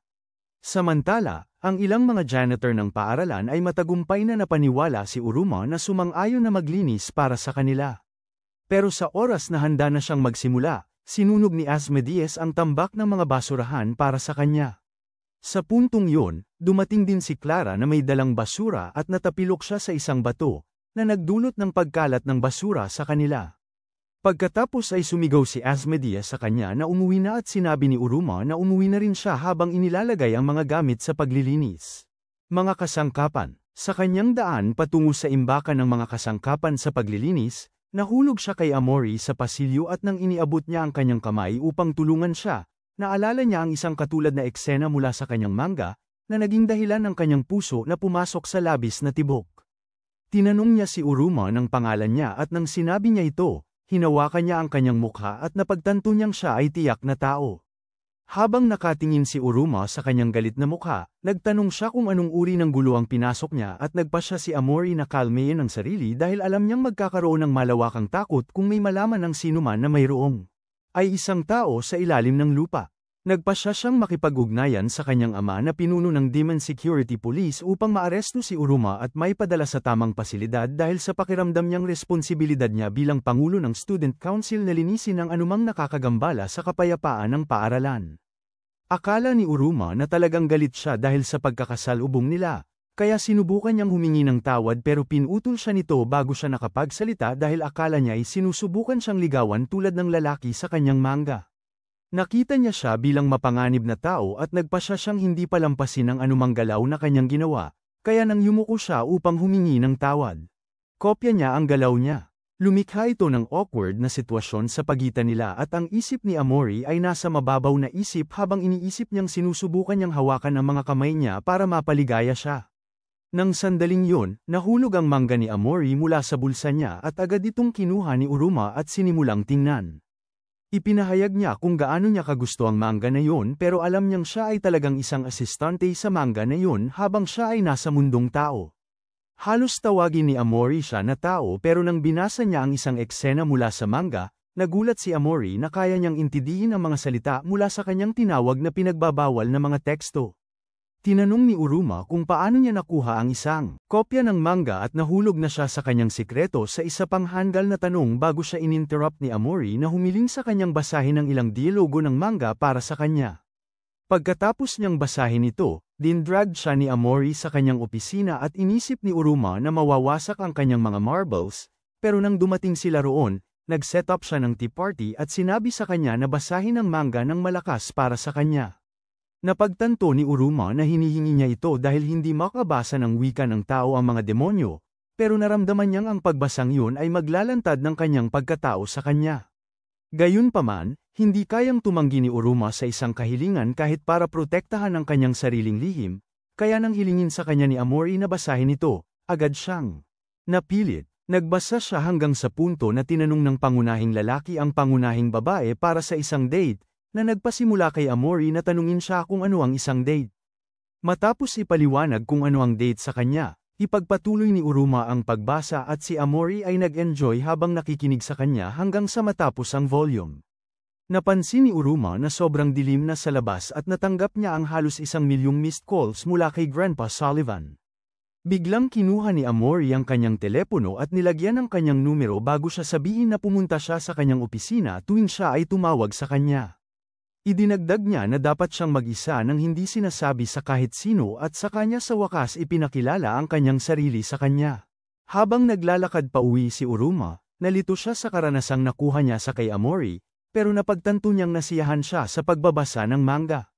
Samantala, tiyak na si Amori na siya ay tao. Pero ang isip niya ay napakabigat dahil sa lahat ng romansa na tinanggap niya kaya nagpa siya siyang huwag kumilos hanggang matapos nilang basahin ang lahat ng mga tomo ng unang alaala ng pag-ibig.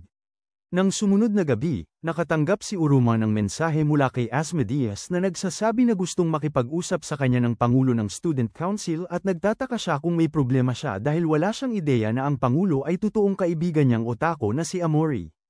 Kinabukasan, Uruma sinabi kay Opera na huwag ilabas ang karwahe para dalhin siya sa paaralan, at biglang tinanong ni Opera kung gusto ba niyang bumalik sa mundo ng tao. Nag-isip si Uruma na sasagot ng oo hanggang naalala niya ang masamang buhay na meron siya sa mundo ng tao, na wala namang kasing saya kumpara sa magandang buhay na mayroon siya sa mundo ng mga demonyo.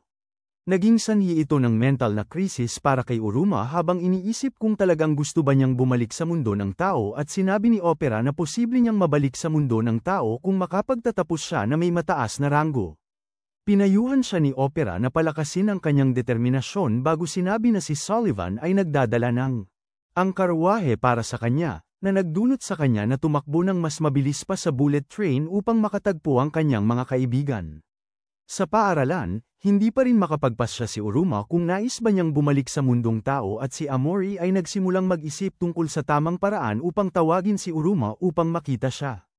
Naalala niya ang isang eksena mula sa mga alaala ng unang pag-ibig kung saan ang batang babae na si Rin ay magalang na nag-anyaya sa binatang si Kakaro na makita siya pagkatapos ng paaralan. Nagsulat siya ng katulad na mensahe ngunit nagpasya siyang burahin ito dahil sa kung gaano ito kaiyahiya. Samantala, si Uruma ay kumakain ng tanghalian habang iniisip ang mga salita ni Opera sa kanya at napagtanto niyang nag-graduate na may mas mataas na grado ay magdadala lamang ng mas maraming atensyon sa kanya. Nang mga sandaling yon, dumaan sina Asmodeus at Clara para tingnan siya, pero hindi siya makasama sa kanila dahil nakatanggap siya ng text mula sa kanyang manga mommy na nag-anyaya sa kanya na makita siya. Pag-alis niya, sinabi ni Asmodeus kay Sabnak na si Uruma ay palihim na naglalakad-lakad kamakailan at pinayuhan silang sundan siya, kaya agad silang naghanap sa kanya. Sa silid ng Student Council, nag-uusap ang mga miyembro tungkol sa ilang mahahalagang bagay, pero hindi makapag-concentrate si Amori at natapos niyang paalisan sila ng maaga para makapag-hangout sa kanyang lalaki. Samantala, bumili sina Asmodeus at Clara ng isang pares ng mga salamin na panghadlang sa demonyo mula sa tindahan ng paaralan at ang mga salaming ito ay may kakayahang gawing hindi mapansin ang sinumang nagsusuot nito. Sa wakas ay nagkita si Amori at Uruma sa pasilyo at si Asmodeus at Clara, na nanood mula sa sulok, ay nagulat sa kanilang nakita. Nagsimula si Asmodeus na mag-imbento ng mga hanggal na kwento tungkol sa kung paano sinubukan ni Uruma na makuha ang kontrol sa Student Council at siya ay tumangis habang siya ay nagsimula ng titigan nito. Makalipas ang ilang sandali, nagsimulang magbasa si Uruma ng ika-5 tomo ng mga alaala ng unang pag-ibig kay Amori at umabot ito sa isang bahagi kung saan ang mga tauhan ay nag-uusap tungkol sa mga pangarap, kaya tinanong ni Uruma si Amori kung mayroon siyang mga pangarap para sa hinaharap. Sinabi ni Amori na siya, gusto niyang maging napakamapagmalaking demon at idinagdag na gusto niyang maging proud ang iba sa katotohanan na sila rin ay mga demon, kaya't nais niyang pagbutihin ang kalikasan ng mga estudyante sa paaralan. Isin-reveal niya na tutulungan niya ang kanyang ama sa trabaho pagkatapos ng kanyang graduation at sinabi ni Uruma na kahanga-hanga siya, pero tinanong siya nito tungkol sa kanyang mga pangarap. Sinabi ni Uruma na kontento na siya sa pagkakaroon ng kasiyahan kasama ang lahat, pero sinabi niya na yun ay para lang sa kanyang mga ideal at inangkin na gustong marinig ang kanyang mga ambisyon. Nilinaw niya na gusto niyang marinig ang kanyang nais at muling tinanong ang tanong habang si Asmodeus at Clara, na nanood sa bintana, ay naglalaro ng magkasama. Nang sinabi ni Clara na gusto niyang pumasok sa silid, sinabi ni Asmodeus na hindi sila dapat gumawa ng hakbang hanggang sa malaman kung ano ang plano ni Uruma. Pero nababahala siya dahil hindi niya naririnig ang sinasabi ni Uruma at ng presidente, pero nagpasya siyang makinig pa rin. Samantala, ang tanong ni Amori ay nagpasuko sa huling natitirang selula ng utak ni Uruma at naisip ni Asmodeus na pigilan si Clara na pumasok sa silid sa pamamagitan ng paggamit ng kanyang katawan bilang pananggalang. Sinabi ni Asmodeus na hindi niya hahayaang makialam siya dahil sigurado siya na may mahalagang ginagawa si Uruma na kahit sila ay hindi makaintindi. Sa loob ng silid, nang tingnan ni Amori si Uruma, sinabi niya na, sa buong oras na ito, ang iniisip niya lang ay kung ano ang gusto ng iba sa kanya at hindi kung ano ang gusto niyang gawin. Pagkatapos ay hiniling ni Amori sa kanya na mag-isip ng ambisyon para sa kanyang sarili, at sa labas ng kwarto, si Asmodeus ay naglalabas ng lahat ng kanyang pinakamagagandang galaw para pigilan si Clara na makadaan sa kanya. Si Uruma ay nag-isip ng mabuti sa loob ng ilang minuto pero wala siyang maisip, kaya sinabi ni Amori sa kanya na umakyat sa mga ranggo at pinayuhan siyang magsimula bilang bat-rank.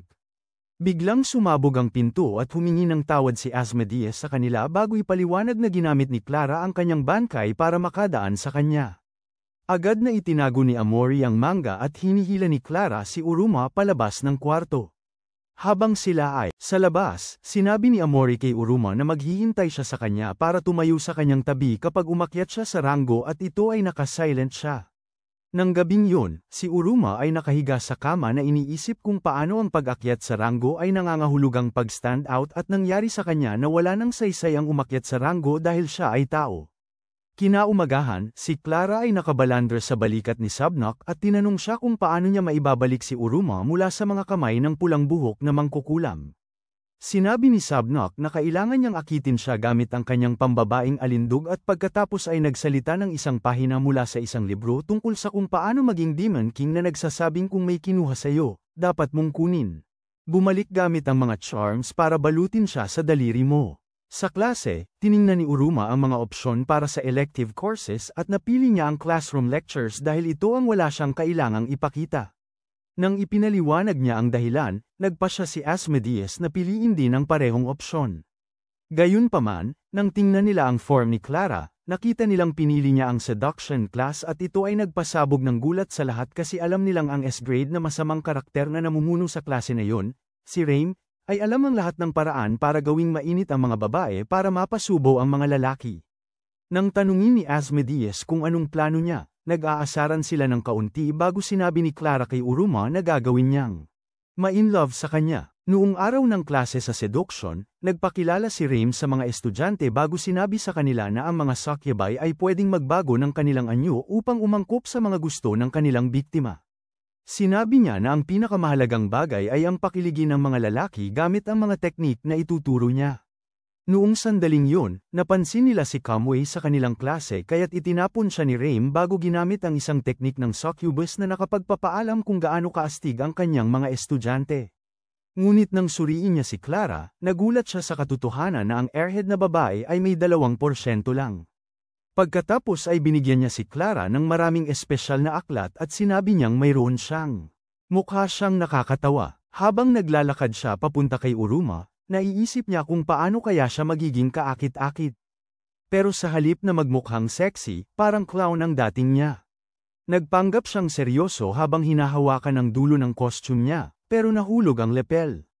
Uruma lang ang tumawa sa kanya, na mas lalo lang nagpalala sa sitwasyon. Tinukso lang ni Asmodeus kaya hinayla siya palayo. Ang ikaapat na hakbang sa libro ay tungkol sa pagpapalit ng imahe gamit ang pabango, kaya ibinuhos niya ang isang balde ng pabango sa kanyang sarili, na nagdulot sa kanya na magbago sa isang hitsura at amoy na nakakadiri. Sa pagsunod sa ikalimang hakbang, sinubukan niyang maglagay ng make-up pero naging parang payaso ang kanyang mukha at tinawanan siya ng lahat ng mga lalaki sa klase. Nang umuwi si Clara, napansin ng kanyang pamilya na malungkot siya. Kaya pinakain siya ng napakaraming positibong bagay na bumalik siya sa kanyang karaniwang masayang estado at siya natapos. Naging isang nakakaaliw na musikal na pagtatanghal kasama sila. Nang gabing yun, nagpasya siyang ang susunod na hakbang ay halikan si Uruma at nagpraktis siya sa paghalik sa kanyang manika. Sa paaralan ng araw na yun, gumawa si Clara ng kombinasyon ng lahat ng kaakit-akit na hakbang na ginawa niya at nang sinubukan niyang halikan si Uruma, nakaiwas siya gamit ang kanyang kakayahang umiwas, na nagdulot ng kanyang halik ng kamatayan na tumama sa tiyan ni Caligo. Matapos iyon, pinarusahan siya ni Caligo sa pamamagitan ng pagpapasulat sa kanya ng 1,000,000 na salita sa pisara. Makalipas ang ilang sandali, nakipagkita siya kay Raim na sinabi sa kanya na hindi siya bagay para sa pang-aakit bago ipinakita sa kanya ang isang espesyal na pabango na maaaring gumawa ng sinumang lalaki na mahulog para sa kanya. Gayunpaman, sinabi ni Clara na ayaw niya ito at umalis. Makalipas ang ilang oras, umupo si Clara sa hardin ng paaralan at nagsimula siyang makaramdam ng sama ng loob tungkol sa kanyang kakulangan ng kaakit-akit bago dumating si Uruma. Sinabi ni Uruma na mapanganib para sa isang babae na nandyan mag-isa at labis siyang nasabik sa katotohanang tinawag siya nitong babae kaya't sinimulan niyang pasukin ito.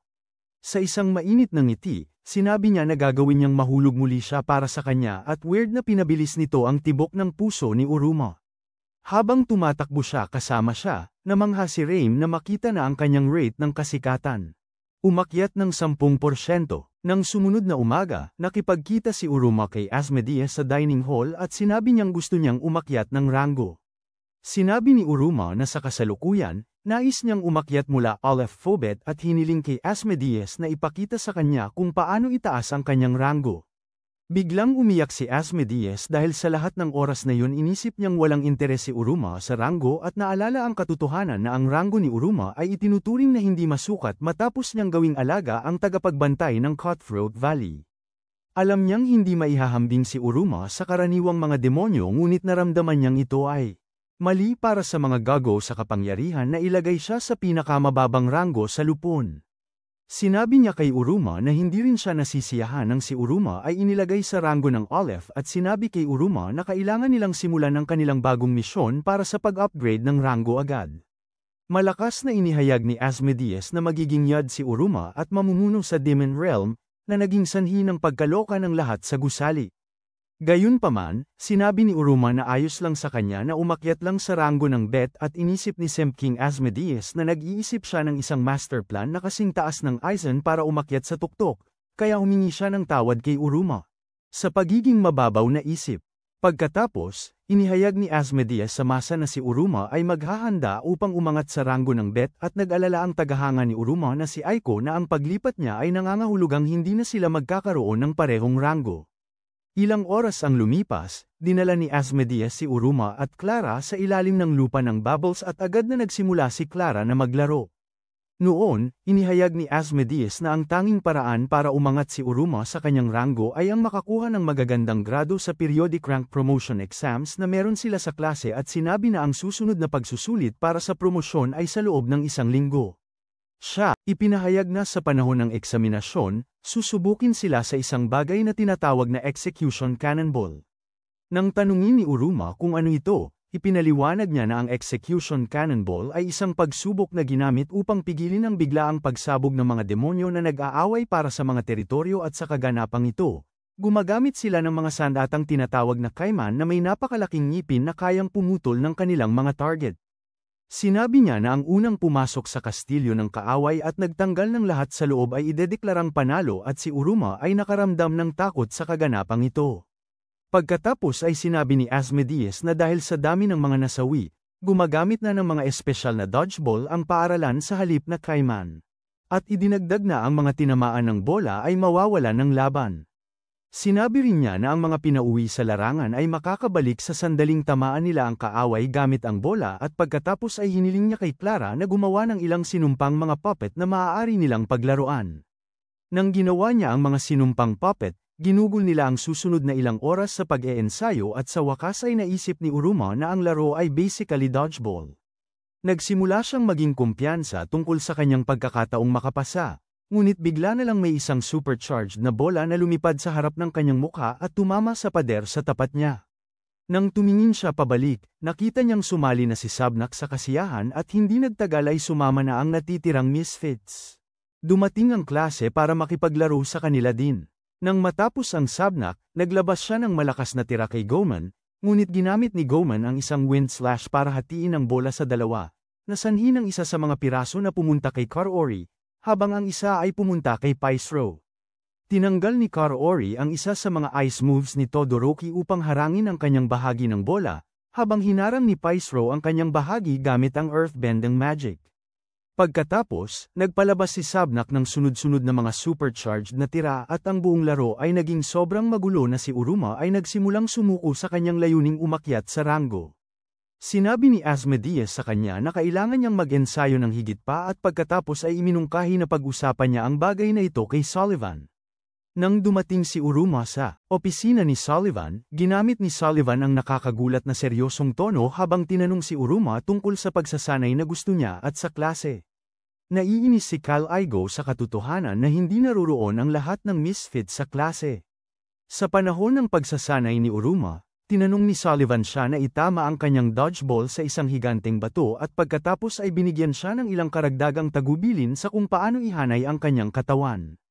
Naramdaman ni Uruma na ito ay normal lang pero sa oras na handa na siyang ihagis ang bola, tinanong siya ni Sullivan na sabihin ang salitang Libera at nang ginawa niya ito, ang kanyang singsing ay lumikha ng isang aura na parang dragon na winasak ang bato.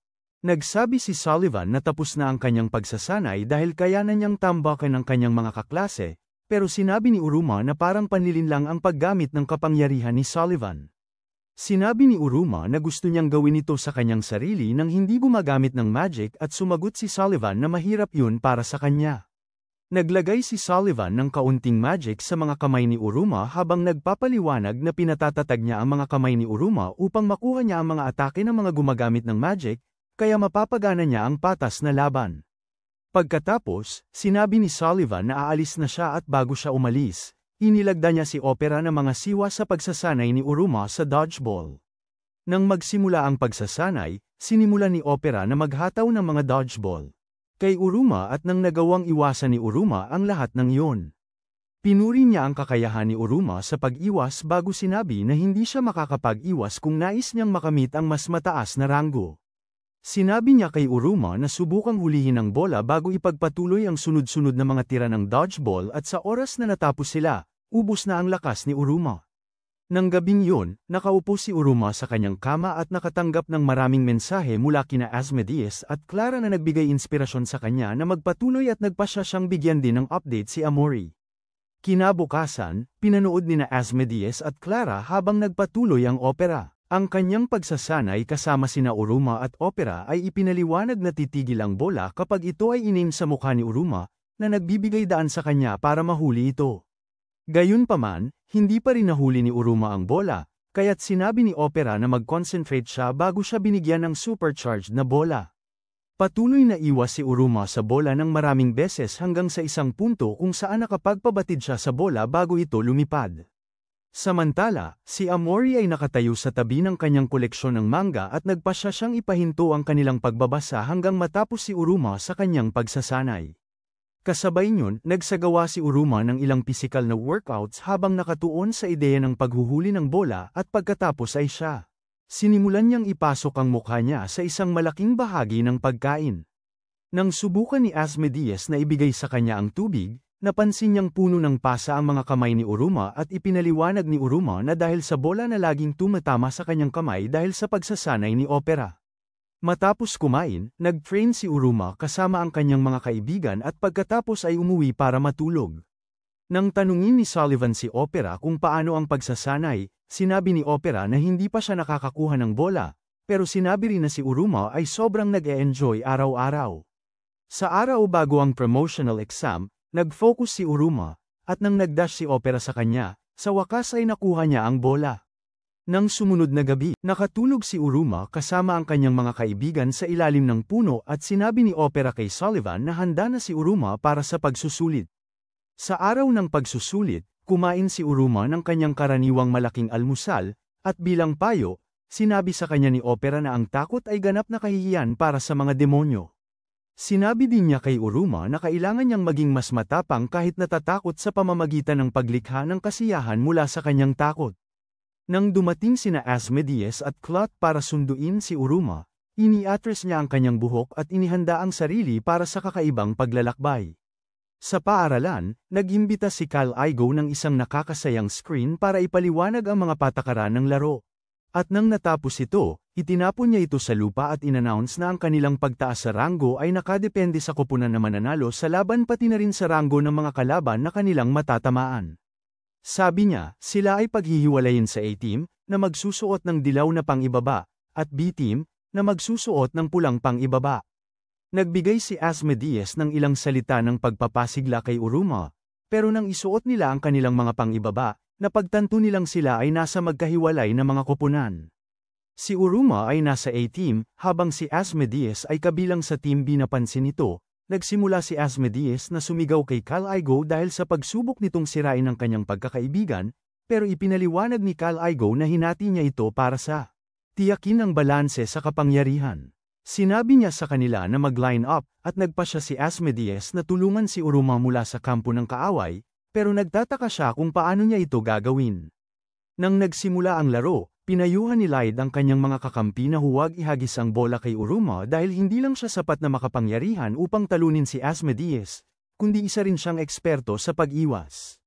Hindi bahagi si Asmodeus ng pulong na ito, dahil nalugmok siya sa kanyang mga isip at nagsimula si Sabnak na provocateur upang magalit ang B-team upang ihagis ang kanilang bola sa kanya. Sinabi ni Light na magandang ideya na kunin ang pang-uudyok dahil si Sabnak ay ang parehong tao na nakuha ang hit, na mayroong mga patibong sa kanilang klase sa unang araw at lahat ay sumang-ayon sa ideyang yon. Gayunpaman, biglang kinagat ni Jazz ang bola mula sa kanila at ipinasa ito kay Sabnak. Gumawa si Karori ng yelo upang protektahan ang kanyang mga kakampi habang inihagis ni Sabnak ang bola sa kanila at tumama ang bola sa yelo bago bahagyang tumalon kay Karori. Nakuha ni Kamui ang bola, pero ang desperadong simp ay ibinigay ito kay Elizabeth bilang regalo, na nagdulot kay Kyle Igo na ipahayag na siya ay out dahil sa pagdaan sa korte ng kalaban. Nang oras na para ipagpatuloy nila ang laro, gumawa si Clara ng maraming bola gamit ang kanyang pouch. Lahat ay desperadong naghahanap sa tunay na bola hanggang sa biglang nagpa siya si Pacero na sirain ang korte gamit ang kanyang mahika, na nagdulot sa mga bola na lumipad sa hangin. Nang ituro ni Jazz ang tunay na bola, nahuli ito ni Aruma, na nagdala sa lahat upang purihin ang kanyang mga kakayahan at inanunsyo ni Kyle Igo na si Pacero ay itinaboy mula sa korte dahil sa paggamit ng mahika sa ibang bagay kundi sa bola. Masaya si Aruma dahil lumalabas ang mga resulta ng kanyang pagsasanay kay Opera, ngunit nang sinubukan niyang itapon ang bola, napagtanto niyang hindi siya tinuruan kung paano gawin yon. Lahat ay nanood sa pananabik habang hawak ni Aruma ang bola, ngunit kinuha ni Sabnak ang bola mula sa kanya at sinabi na siya ang manggana sa atake. Naabala si Sabnak sa katotohanang si Asmodeus ay nakatingin sa kawalan sa gitna ng kanilang laban, kaya pinagsabihan niya ang bola sa kanya upang ibalik siya sa katotohanan. Gayunpaman, madaling nahuli ni Asmodeus ang bola gamit ang isang kamay bago ito ibinato diretso sa pangit na mukha ni Sabnak, na nagdulot kay Kyle Igo na ianunsyo na out na ang Musclehead. Nang makita ito, nagpa siya ang natitirang koponan na huwag ibato ang bola kay Steve's Daddy Asmodeus, ngunit hindi nakuha ni Clara ang balita dahil sobrang determinado siyang maghiganti kay Sabnak kaya ibinato niya ang bola kay Asmodeus, tanging ma-knockout sa isang nakakahiya na paraan. Pagkatapos, nagpatuloy ang laban sa isang maayos na ritmo at ang lahat ng mga demonyo ay inalis mula sa korte isa-isa hanggang sa natira na lamang sina Asmodeus at Aruma na nakatayo sa harap ng isa't isa. Natarante si Asmodeus nang mapagtanto ito at parehong grupo ay nagsimulang iangat ang kanilang natirang sundalo. Nagsimula ng isipin ng prinsipe ng apoy na ibigay ang bola kay Aruma para makakuha ng madaling panalo. Pero nang makita niya kung gaano ka-focus si Aruma, napagtanto niyang nagiging tanga lamang siya. Naalala niya kung gaano kasipag si Aruma sa kanyang pagsasanay at nakaramdam ng kaiyan sa sarili dahil sa hindi isipin kay Aruma sa buong panahon na ito. Pagkatapos ay lumikha siya ng malaking alon ng apoy sa paligid niya at sinabi kay Aruma na ibibigay niya ang lahat ng mayroon siya. Sinabi ni Aruma na determinado siyang makuha ang kanyang pagkakataon, at habang ang mga miyembro ng Student Council ay pumasok sa lugar, ilan sa kanila ang nahula na si Amori ay naroroon dahil gusto niyang i-recruit si Asmodeus na sumali sa council. Pero sinabi niya na naroon siya upang makita ang mas kawili-wiling bagay. Nagsimula ang buong klase na mag-udyok sa kanila na para bang ito ay isang sagupaan sa pagitan ni Goku at Vegeta at itinuro ni Jazz na ito ang kanilang opisyal na rematch mula sa laban na nangyari noong araw ng pagpasok. Napansin ni Aruma na si Asmodeus ay may mas malaking puot sa ang kanyang magic na kapangyarihan kaysa sa dati, at nang siya ay handa ng ihagis ang bola, tumakbo si Aruma pasulong upang harapin siya tulad ng inirekomenda ni Opera. Pagkatapos ay ihinagis ni Asmodeus ang bola sa kanya na may napakalaking lakas ng apoy, sinusuportahan ito at nahirapan si Aruma na hawakan ito. Kaya't siya ay umikot sa himpapawid at ibinato ito pabalik sa kanya. Nang ang bola ay tumama kay Asmodeus, inanunsyo ni Cal Igo na nanalo ang Team A sa duelo at ang buong grupo ay itinuring si Aruma na isang bayaning mandirigma. Habang pinapanood ni Cal Igo, napagtanto niya na ang tira ni Asmodeus ay napakalakas na hindi marami sa mga upperclassmen ang makakapag-counter dito. Pero nagtagumpay si Aruma sa pamamagitan ng gamit ang kanyang kakaibang kasanayan sa pag-iwas bilang atake. Ibinigay niya kay Aruma ang isang badge ng rango at sinabi na hindi siya mag-aangat ng rango kung pinayagan siya ni Asmodeus na manalo bago opisyal na ianunsyo na si Aruma ay umakyat na sa bet rango. Ang natitirang mga kaklase ay nagsimulang talakayin na nararapat kay Aruma ang mas mataas na rango dahil sa kahangahangang stunt na ginawa niya, pero sinabi ni Cal Igo na hindi ganun kadali ang pag-angat ng rango at ibinulgar na wala ng mga pagsusulit sa hinaharap, ibig sabihin ang tanging paraan para umangat ay ang magtrabaho ng mas mabuti. Pagkatapos, hindi mapigilan ni Aruma ang pagngiti at dumaan si Amori. Upang purihin siya, sinabi ni Aruma sa kanya na sa wakas ay alam na niya kung ano ang pakiramdam ng magtrabaho ng mabuti at sinabi niya sa kanya na ang mismong bagay na nararamdaman niya ay ambisyon. Nang umuwi si Aruma noong gabing yon, sinabi niya kay Opera at Sullivan ang tungkol sa kanyang tagumpay bago niya pinasalamatan si Opera sa kanyang tulong. Habang nagsasaya kasama si Opera, nakaramdam ng inggit si Sullivan pero sa kalaunan ay napagtanto niyang wala siyang ginawa upang tulungan si Aruma sa panahon ng pagsasanay. Nang gabing yun, nakahiga si Aruma sa kanyang kama at simulan niyang mag-enjoy sa excitement na nararamdaman niya, at nang naisip niya si Opera na tinatanong siya kung gusto niyang bumalik sa mundong tao. Nakatulog siya na may malaking ngiti sa kanyang mukha. Kinabukasan, nagpatuloy si Aruma sa pagbabasa ng Unang Pag-ibig, mga alaala kay Amori, at umabot siya sa punto kung saan nagsimula siyang isipin ang mga kaganapang nangyari kamakailan at nagtanong siya kung ano ang susunod para sa kanya. Tinanong siya ni Amori tungkol sa mga susunod na kaganapan ng manga. Kaya nagpatuloy siya sa pagbabasa hanggang narinig nila ang tunog ng kampana ng paaralan. Pagkatapos umalis si Amori para sa klase, nagsimula muling mag-isip si Aruma tungkol sa kanyang mga ambisyon at nagtanong siya kung dapat niya lang ituloy ang pag-level up tulad ni Jinwoo. Sa klase, isang guro na may berdeng buhok na si Robin ang dumating at ipinakilala ang kanyang sarili bilang bagong guro na namamahala sa asignaturang Familiars.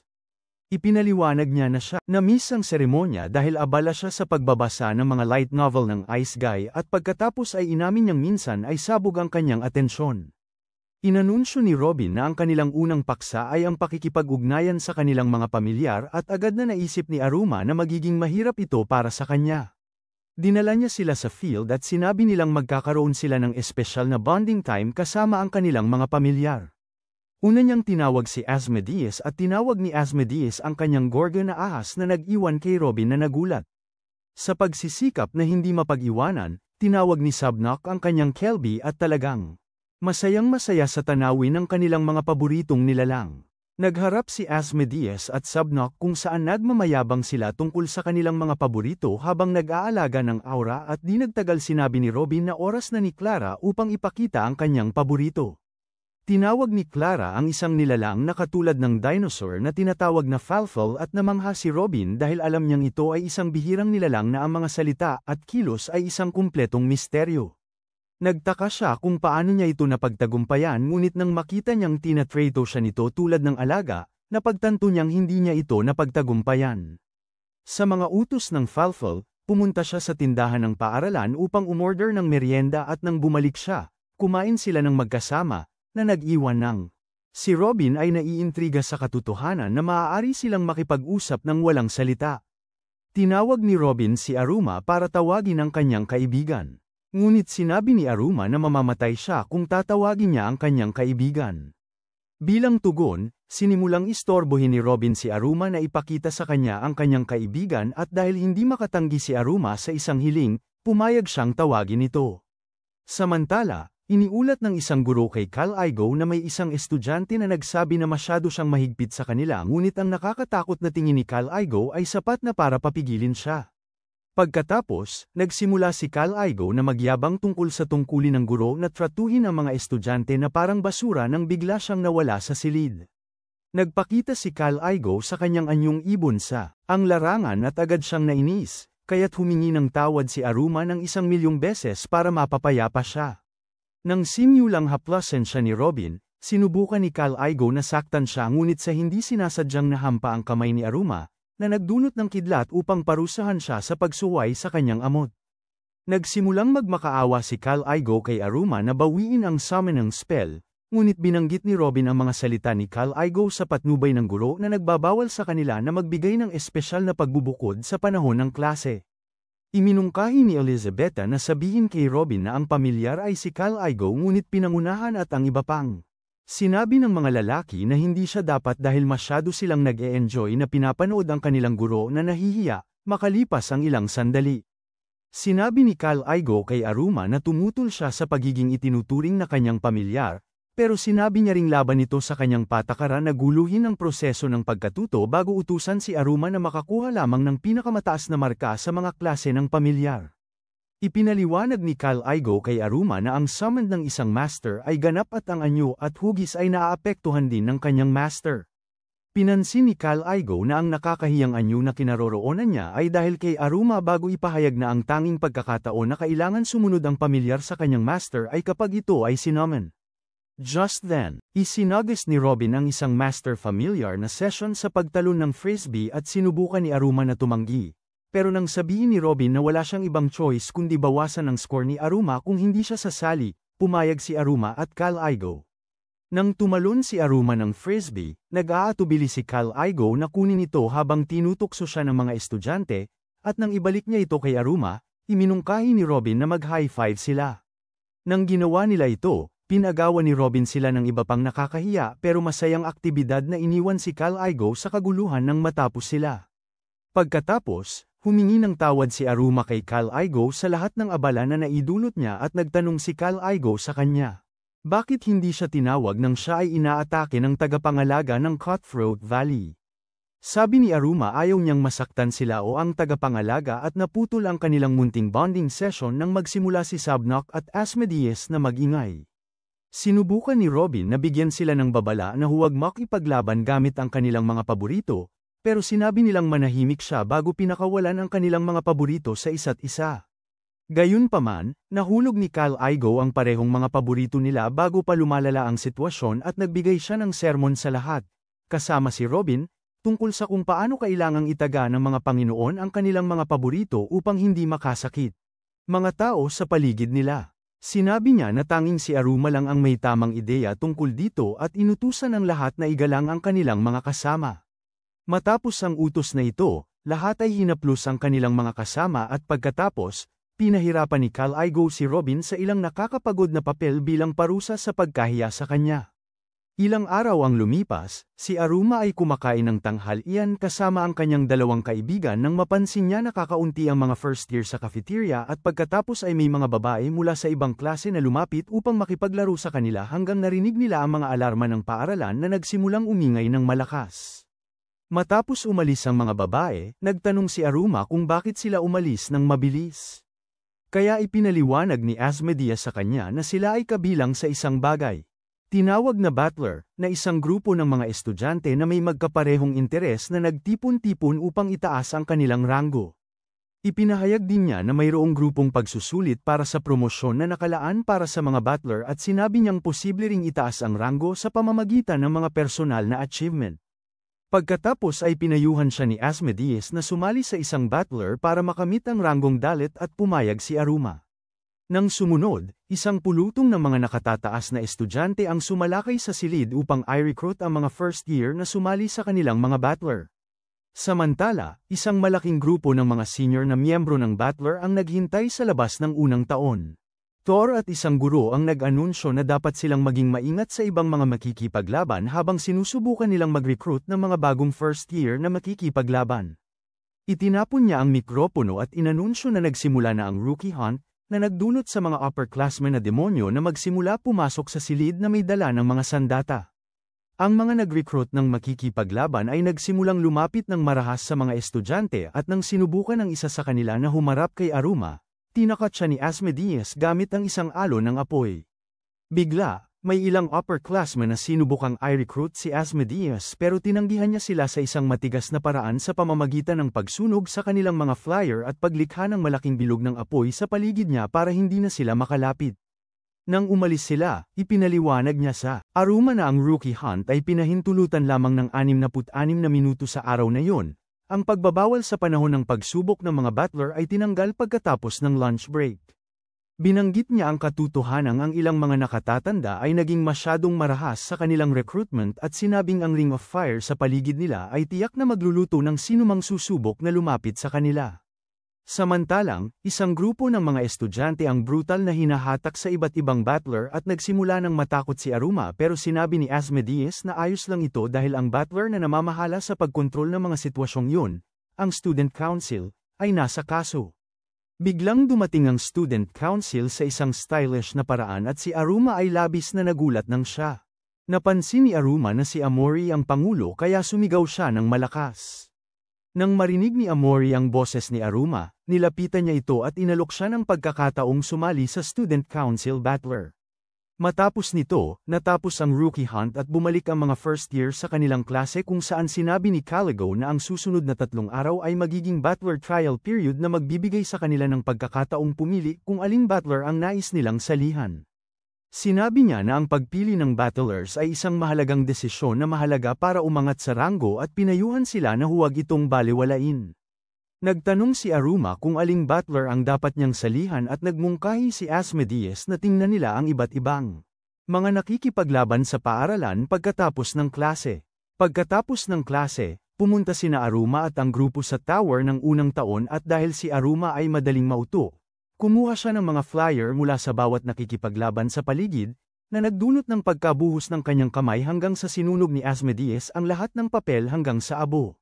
Nang dumating si Rain upang i-promote ang kanyang seduction battler, hindi nag-atubiling kumuha si Clara ng application form. Nang mga sandaling yon, nakita ni Aruma sina Lid, Jazz at Kamui at nang tinanong niya sila tungkol sa kanilang mga pagpipilian sa battler, sinabi ni Jazz na sasali siya sa bagong Magic Battler dahil gusto niyang maging susunod na Harry Potter, pero alam ni Asmodeus, ang gusto niya ay pera. Sinabi ni Kamui na sasali siya sa Lady Studies Battler nang tanungin ng lead si Aruma kung anong battler ang sasali siya. Sinabi ni Aruma na wala pa siyang naiisip, pero bigla na lang na nagsimula siyang hilahin ng kanyang singsing. Dinala siya ng singsing sa pasilyo at natagpuan niyang bumangga sa isang demonyo na nagngangalang Kiryu na may daladalang backpack na puno ng mga temo item. Nang humingi ng tawad si Aruma, napansin niyang mukhang patay si Kiryu, kaya't nagsimula siyang magpanik hanggang bumangon si Kiryu at ipinaliwanag na siya ay may parehong sakit na dinadala ni All Might. Si Kiryu pagkatapos, itinuro na ang gabo ni Aruma na ang feeder ring niya ay tumugon sa kwintas na suot niya dahil pareho silang gawa sa parehong metal at nagsimulang tumulong si Aruma na pulutin ang lahat ng gamit niya. Ipinahayag ni Kiryu na siya ay isang mababang ranggo kahit siya ay isang nakatataas na estudyante dahil kulang siya sa magic at ginawa niya ang kwintas niya para makapag-imbak ng kaunting magic. Pagkatapos ay sinabi niyang ang layunin niya ay lumikha ng isang magical na aparato na magpapahintulot sa mga demon na walang maraming magic na makagamit ng magic at ito ay humanga kay Aruma. Pagkatapos nilang umalis, pinag-check out ni Aruma at ng kanyang grupo ang ilang mga laban kung saan sobrang liko ang nangyari at habang naglalakad sila sa hallway nakita nila si Sabnok. Sumali sa isang laban ng Demon King na naging laban para sa mga nerd. Nang gabing yun, sinabi ni Aruma kay Sullivan na minsan nawawala sa kontrol ang kanyang singsing, kaya tinulungan siya ni Sullivan na ayusin ito at sinabi sa kanya na sabihin ang isang pagbabago na tinatawag na Lafir. Nang sabihin ni Aruma ito, lumikha ito ng maliit na pagsabog ng apoy na sinabi ni Sullivan na pinakamahina na mode na tinatawag na Devil Mode at pagkatapos ay pinalawig ito ni Sullivan sa susunod na mode na tinatawag na Demon Mode na lumikha ng mas malaking pool ng apoy. Pagkatapos ay itinawid niya ito sa Ifrit mode na nagpasiklab ng isang apoy na halimaw at pagkatapos ay pinayuhan si Aruma na makaraos gamit ang Devil mode dahil masyadong mapanganib ang iba. Pero sinabi niya kay Aruma na gumamit ng spell na tinatawag na Pandarola kung talagang magkakaroon siya ng problema at nang sinubukan ni Aruma na sabihin ito, mabilis niyang tinakpan ang kanyang bibig habang ipinaliwanag na ang spell ay isang espesyal na galaw na nagpapalabas ng lahat ng magic sa singsing ng sabay-sabay. Nang sumunod na araw, nagpa siya si Clara na sumali sa laban ng Rock Paper Scissors dahil umaasa siyang makakita ng mga kakaibang tao roon at pagkatapos ay bumisita si Aruma sa laban ng Execution Cannonball kung saan ginamit niya ang kanyang Devil Mode Libra Magic para itapon ang bola sa kapitan. Madali itong nahuli ng kapitan at sinabi kay Aruma na sumali sa club, pero tinanggihan niya ito. Habang naglalakad si Aruma sa pasilyo, nakakuha siya ng text mula kay Amori at habang sinisikap niyang sagutin ito, biglang sumabog ang silid sa tabi. Nang nawala ang usok, nakita niya si Kiryu at naisip na ang silid na kinaroroonan niya ay ang laban ng mga mahika. Kung ikaw si Aruma, susundan mo ba si Rain sa laban ng pang-uudyok? I-comment ang 106 cm Demon Rax kung gusto mo ng bahagi 2. Iyan na ang lahat para sa video ngayon. Kung gusto mo ng mga recap ng anime tulad nito, tingnan ang video na ito dito.